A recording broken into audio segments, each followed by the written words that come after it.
আপনি আপনি এখানে কেন? আর আমি এইভাবে আপনার সাথে হঠাৎ করে বেলার কথায় সীমান্ত তার দিকে এক পলক তাকালো। এরপর কোনো উত্তর না দিয়েই বেডের পাশে থাকা ঔষধের পাতা থেকে ঔষধ বের করে বেলার সামনে ধরল।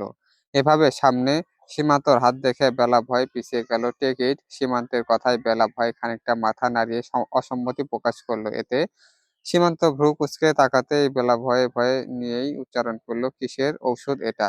নেশার ওষুধ? এখন কথা না বলে চুপচাপ এটা খাও। আমি খাবো না কোনো ওষুধ। আমি আপনার দেওয়া কিছুই খাবো না। আপনি কথাটা বলতে বলতেই বেলার হঠাৎ করে কিছু স্মরণ আসতেই নিজের পুরো শরীর চোখ বুলিয়ে নিল। এরপর আশেপাশে তাকিয়ে কানে হাত দিয়ে গগনবিদারী চিৎকার দিয়ে উঠল, আমাকে মেরে ফেলবে ওরা! সরাও ওদেরকে, না হলে আমি মেরে ফেলবো। কথাটা বলতে বলতেই নিজের পুরো শরীর জুড়ে হাত চালাতে থাকলো, যেন শরীরে থাকা কোনো পোকাকে তাড়ানোর চেষ্টা চালিয়ে যাচ্ছে। বেলার হঠাৎ চিৎকার সীমান্ত কিছুটা চিন্তিত হলো। যখন বুঝতে পারলো ঠিক কি হয়েছে, সাথে সাথে সে বেলার কবজি ধরে নিজের বাহুতে এনে ফেললো। এভাবে ধরে ফেলায় বেলা যেন আরো বেশি ভয় পেল। মেয়েটা না চাইলেও নিঃশ্বাসের গতি ধীরে ধীরে বাড়তে থাকলো। আর হাতের সাহায্যে সীমান্তকে নিজের কাছ থেকে সারানোর চেষ্টা করতে থাকলো। কিন্তু সীমান্ত তবুও বেলাকে ছাড়লো না। নিজের মতো করেই বেলাকে নিজের বাহুতে নিয়েই বেডের উপর বসে পড়লো। ডোন্ট প্যানিক পিচ্চি। ওইগুলো রোবটিক তেলাপোকা ছিল। সীমান্ত কথাটা বলেই বেলাকে শান্ত হওয়ার সময় দিল। কিন্তু তবুও বেলা যেন এখনো ভয়ে কাঁপছে মনে হলো। এভাবে কিছুক্ষণ চুপ করে বেলাকে নিয়ে বসে থাকলো সীমান্ত। সময়ের করতালে বেলা কিছুটা শান্ত হলো। সেই সাথে সীমান্ত বেলাকে সাথে সাথেই ছেড়ে দিয়ে বেডের পাশে বসিয়ে দিয়ে উঠে দাঁড়ালো। তোমার সাথে এসব ক্লোজ আপ করতে বসে নেই আমি। জলদি নিজেকে স্বাভাবিক করো। আর হ্যাঁ, ওষুধগুলো এখনই আমার সামনে খেয়ে নাও, নয়তো পরবর্তীতে আমি সীমান্ত কি করতে পারি তার ভালোই আইডিয়া আছে তোমার। পিচ্চি সীমান্তে গভীর মিশ্রিত কণ্ঠ শুনে বেলা ঢোক গিলেই তাড়াতাড়ি করে সীমান্তের হাত থেকে ওষুধগুলো নিয়েই মুখের ভেতরে পুরে দিল। কোনো পানি ছাড়াই বেলা চিবাতে থাকলো ওষুধগুলো। একসাথে এরূপ ওষুধ চিবানোর মাঝেই মুখের ভেতর যেন তেতো স্বাদ পেতে চোখ মুখ কুঁচে বমির জন্য মুখ খুলল। তবে সেই মুখ থেকে ওষুধগুলো পড়ার আগেই গ্লাস মুখের সামনে ধরেই পানি খাইয়ে দিল সীমান্ত। বেলা নিজেও নাক মুখ কুঁচকে পানিটা গিলে খেল। মানুষ বোকা হয় জানতাম, তার জন্য এমন বোকা হয় তা তো তোমাকে না দেখলেই জানতেই পারতাম না। সীমান্তের কথা শুনে বেলা নাক কুঁচকেই তার দিকে তাকালো। সীমান্তের কথাই মানে সে বুঝেনি বিধায় তার দিকে তাকিয়ে থাকলো। হাঁ করে তাকিয়ে থাকার দরকার নেই। তুমি যে বোকা সেটা এতদিনে বোঝা হয়ে গেছে। এখন উল্টাপাল্টা ভাবনা বাদ দিয়ে সময় মতো খাবার ওষুধ খেয়ে নিবে।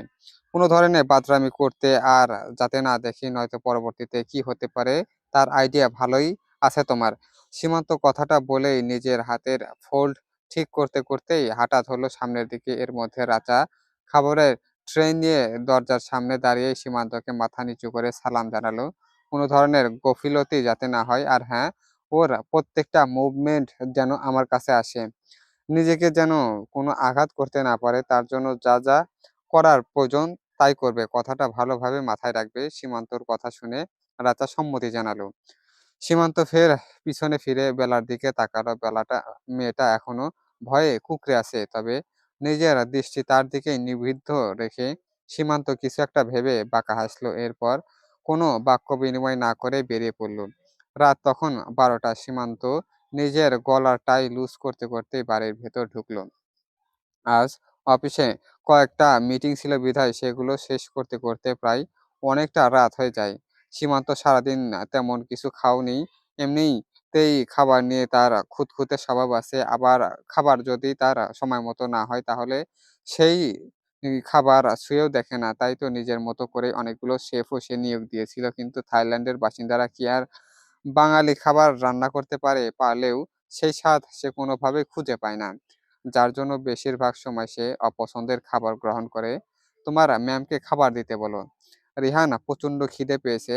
সীমান্ত কথাটা রিহানকে বলেই উপরে উঠতে নিলেই রিহানের কথাই থেমে যেতে হয় তাকে। স্যার, ম্যাম তো অসুস্থ। উনি এখন কিভাবে? না মানে রিহানের আমতা আমতা শব্দ সীমান্তেও কোনো কিছু বলল না। নীরব ভূমিকা পালন করেই নিজেরই পদাচারণ চালিয়ে একদম বেলার রুমে কোনো নখ ছাড়াই ঢুকে পড়ল। বেলা এখন গভীর ঘুমে নিমগ্ন। কড়া ওষুধ দেওয়ায় পুরো ঘুমটা তাকে ঝেঁকে বসেছে। সীমান্ত কোনো কিছু না ভেবে বেলাকে ঘুমন্ত অবস্থাতেই পাজা কোলে নিয়ে এলো। এরপর ওইভাবে হাঁটা দিল বাইরের দিকে।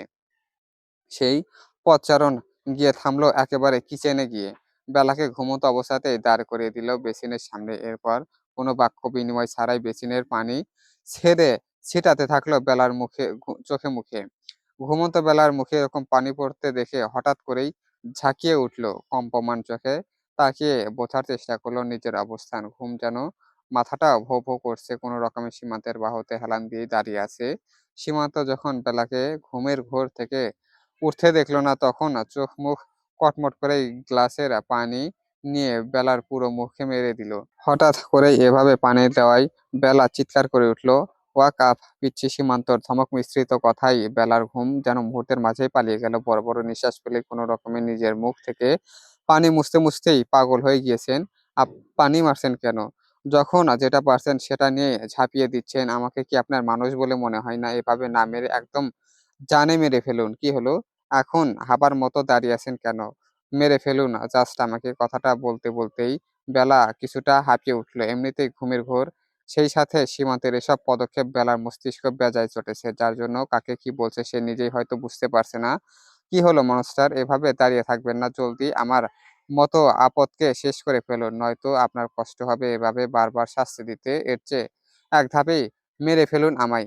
তাহলে তো আপনারও সুবিধা হবে। আগে খাওয়া-দাওয়া করি, এরপর না হয় তোমার কথাই তোমাকে মারবো। আপাতত ভীষণ খিদে পেয়েছে আমার। তাই কথা কম বলে আমার জন্য আগে রান্না-বান্না করো। এরপর না হয় তোমার কথা মতো কাজ করবেও। মানে? এটা হলো কিচেন। আর কিচেনে মেয়ে মানুষেরা কি করে? obviously রান্না করে। তাই তুমিও রান্নাটা জলদি করে নাও। আর হ্যাঁ, বেশিক্ষণ সময় নিও না। আমি এখনই ফ্রেশ হয়ে আসছি। ফ্রেশ হয়ে আসার আগেই যেন টেবিলে খাবার রেডি পাই। সীমান্ত কথাটা বলেই বেলাকে কোনো কথা বলতে না দিয়ে কিচেন থেকে বেরিয়ে গেল। এদিকে বেলা যেন হাঁ হয়ে থাকলো। আর বেলা নিজেও যেন তবদা খেয়ে গেল সীমান্তর মুখে রসিকতার মতো কথা বলতে দেখে। এই লোক হেসে কথা বলতে জানেও নাকি নাকি তাকে হাসির ফাঁদে ফেলার জন্যই এমন নাটকীয় কথা বলছে। আপাতত সেসব বিষয় মাথায় রাখলো না। যেহেতু সীমান্ত অর্ডার দিয়ে গেছে তাকে খাবার বানাতে, তখন তো খাবার না বানিয়েও উপায় নেই। কি আর করার? ঘুম আপাতত আর উড়াল দিয়েছে দূর আকাশে। তাই কোনো রকম কথা ছাড়াই রোবটের মতো কাজ করতে থাকলো। প্রায় ০.৫ ঘন্টা লাগে সে ২ টা নরমাল আইটেম করলো। এরপর টেবিলে রেখেই চলে যেতে নিলেই সীমান্তকে দেখল নিচে নামতে। কিচেনে থাকা হাসি মুখে যেন বদলে গেল সেই চিরপরিচিত গভীর মুখে। বেলা কোনো রকম কিছুই বলল না। হালকা পিছিয়ে গিয়ে অন্যত্র যেতে নিলেই সীমান্তের কথায় দাঁড়িয়ে পড়ল। ছোটাছুটি না করে নিজের জায়গা মতো বসা পিছিয়ে সীমান্তের কথায় বেলা লক্ষ্মী মেয়ের মতো করেই চেয়ার টেনে বসে পড়ল সীমান্ত। চেয়ার টেনে বসতেই সার্ভ করো। সার্ভ তো করাই আছে। আর কি সার্ভ করব? বেলার কথা শুনে সীমান্ত রাগী দৃষ্টিতে তাকালো। এভাবে তাকানোতে বেলা ভয়ে দাঁড়িয়ে পড়ল। এরপর কোনো বাক্য বিনিময় ছাড়াই সীমান্তকে খাবার গুছিয়ে বেড়ে দিতে থাকলো। সীমান্ত বেলার হাতের দিকে তাকিয়ে কিছু একটা ভাবলো। এরপর পাশে থাকা ফোন নিয়েই কিছু একটা টাইপ করে আবারও ফোনটি রেখেই খেতে থাকলো নিজের মতো করেই। খাওয়া শেষ হতেই রিহান আসলো সেখানে। স্যার! রিহানের ডাকে সীমান্ত হাত বাড়িয়ে দিতেই রিহান মলমটি এগিয়ে দিল। রিহান সেটি নিয়েই চলে গেল। বেলা যেহেতু আগেই খেয়ে নিয়েছে, তাই সীমান্ত আর জোর করল না খেতে। হাতে থাকা মলমটি নিয়ে বেলার কাছে এগিয়ে দিল। ১ম বার হাত পুড়িয়ে সে দেখে কিছু বললাম না। পরবর্তীতে আর যদি দাগ দেখি তবে সেই দাগের পরিধি এর থেকেও ১০ গুণ ভয়াবহ হবে। সো বি কেয়ারফুল পিচ্চি। ভিডিওটি ভালো লেগে থাকলে অবশ্যই লাইক, কমেন্ট, শেয়ার এবং সাবস্ক্রাইব করে পাশে থাকবেন। চলবে। আর ভুল ত্রুটি ক্ষমা সুন্দর দৃষ্টিতে দেখবেন।